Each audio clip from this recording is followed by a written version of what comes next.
Swastiastu. Perkenalkan, nama saya Devi Mauludia, absen 3 dari kelas 11 MIPA 5. Di video kali ini, saya akan menjelaskan tentang pengertian sel dan komponen kimiawi penyusun sel. Sel berasal dari kata Latin cella yang artinya ruangan kecil. Sel pertama kali ditemukan oleh seorang ilmuwan dari Inggris yang bernama Robert Hooke pada tahun 1665. Saat itu, beliau mengamati sel gabus dari dinding sel tumbuhan yang sudah mati. Ia melihat adanya ruangan kecil kosong yang kemudian diberi nama sel. Dalam biologi, sel merupakan kumpulan materi paling sederhana yang dapat hidup dan merupakan unit penyusun semua makhluk hidup. Penemuan tentang sel berkembang ketika Anthony van Leeuwenhoek menjadi orang yang pertama kali melihat sel hidup dari alga Spirogyra dan bakteri pada tahun 1674. Sejak saat itulah para ilmuwan dunia berlomba-lomba untuk melakukan percobaan tentang sel. Hasil penemuan-penemuan para ilmuwan tersebut dapat disimpulkan hal-hal sebagai berikut. Yang pertama, semua makhluk hidup terdiri atas sel. Yang kedua, sel merupakan unit struktural terkecil makhluk hidup yang menjadi komponen dasar penyusun tubuh makhluk hidup. Yang ketiga, sel merupakan unit fungsional karena sel melakukan suatu fungsi kehidupan seperti sintesis protein yang berhubungan dengan pembentukan karakteristik morfologi dan fisiologi. Reproduksi dalam proses pertumbuhan dan perkembangan, melakukan respon atau melakukan pemanfaatan energi. Yang keempat, semua sel berasal dari sel sebelumnya. Yang kelima, sel merupakan unit hereditas yang dapat mewariskan sifat genetik dari satu generasi ke generasi berikutnya. Lanjut, saya akan membahas sedikit tentang ukuran sel. Sebagian besar, sel berdiameter antara 1 sampai 100 mikrometer dengan volume berkisar antara 1 sampai 1000 mikrometer persegi.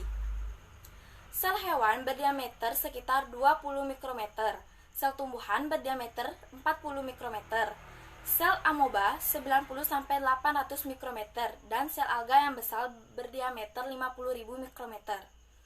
Lanjut ke pembahasan selanjutnya, yaitu komponen kimiawi penyusun sel. Di dalam sel hidup terdapat senyawa kimia yang dihasilkan dari aktivitas sel yang disebut biomolekul. Secara kimia, protoplasma merupakan kumpulan berbagai molekul organik dan anorganik. Komposisi protoplasma terdiri atas 75% air, 10-15% karbohidrat, 2-10% protein, 1-10% lipid, dan sekitar 1% mineral. Yang pertama, karbohidrat. Karbohidrat berfungsi sebagai bahan bakar atau sumber energi, bahan penyusun struktur sel, dan sumber energi. Berdasarkan jumlah monomer yang menyusun polimer, karbohidrat dapat digolongkan menjadi monosakarida, disakarida, dan polisakarida. Yang kedua, protein. Protein merupakan komponen pembentuk sel dan bagian-bagiannya. Beberapa fungsi penting dari protein antara lain: 1. Membentuk organel sel, ribosom, mitokondria, dan kromosom. Yang kedua, membentuk selaput sel. Yang ketiga, membangun dan mengganti jaringan yang aus. Yang keempat, membentuk senyawa lain seperti hormon, antibodi, dan enzim. Di dalam sel sendiri terdapat berbagai jenis protein, yaitu protein sederhana termasuk albumin dan globulin, protein kompleks termasuk lipoprotein dan nukleoprotein. Yang ketiga ada enzim yang termasuk koenzim dan apoenzim. Yang keempat hormon, dan yang kelima asam nukleat. Yang ketiga ada lipid.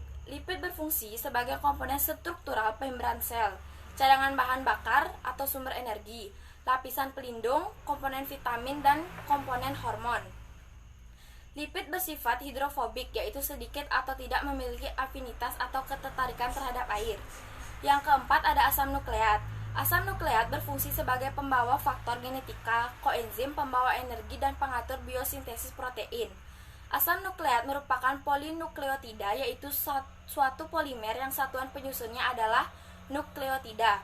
Nukleotida tersusun atas 3 komponen, yaitu basa nitrogen, pentosa, dan gugus fosfat. Yang kelima ada air atau H2O. yang memiliki peran besar bagi kehidupan sel. Beberapa peran air di dalam sel antara lain, yang pertama sebagai media reaksi kimia, yang kedua sebagai transportasi zat, yang ketiga sebagai pelarut berbagai zat di dalam sel.